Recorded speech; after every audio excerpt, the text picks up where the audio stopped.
In this video, I show you the user interface and layout of Shotcut. Hello, my name is Joe and welcome to Ubitronics.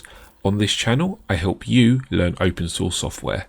Today, we're going to look over the user interface of Shotcut so we can begin to navigate it and understand what all of the different elements of the Shotcut interface. And why do we need to do this? Well, to start off with, a video editing program can be quite daunting to start off with, and if you have not been used to using other editing softwares before, then you're probably going to be a little bit lost. So looking over the interface and just begin to understand exactly what all of the elements are will really help as you come to editing videos and using it in a more professional way. Okay, so to start off with, we need to just make sure that you're aware you can do some of the things that I'm about to show you and some of the elements in multiple ways. So it's not to say that one person in a different video that does it in a slightly different way is doing it in the wrong way or the incorrect way. It's just their preferred method.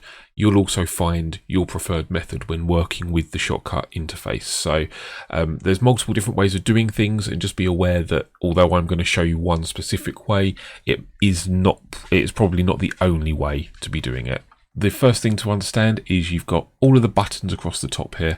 These are how you access and how you get to things within the other panes. So at the moment, I've got my playlist in this first pane displaying. If I was to click on properties, there's no properties selected, but that's the properties pane. If you go to filters, you then have your filters pane, and these all now apply down here as well, so you can flick between the 2 or 3 more easily.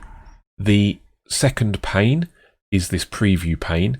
Now, because I don't have a project loaded up, it's showing me how to start a new project or how to open an existing project. When you've got a project open, it will have whatever video you have in here. And this really just shows you what your video is looking like at any particular time.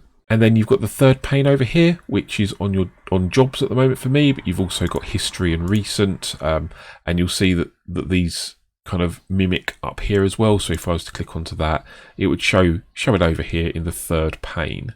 That might already sound like quite a lot to get your head around, but there is more, unfortunately. But also this becomes like second nature after you've done a couple of videos, so don't stress about it at all. These buttons up here, they're different views of the same thing. So you've got your editing tab, which is the one you'll primarily be working on. If you wanted to listen and edit with your audio, then you've got your audio tab. And if you want special effects and things like that. But ultimately, for most of your editing and your video kind of compiling, you will be on the editing tab. The final pane is down the bottom here, and this is your timeline. When you've got videos and clips and different bits all being combined together, that's where you will see them being displayed in the timeline. So that's a quick whistle-stop tour of the user interface and the navigation that you'll be needing to do in the next few videos. If you found it helpful, please like, subscribe and leave a comment, and I'll see you in the next video.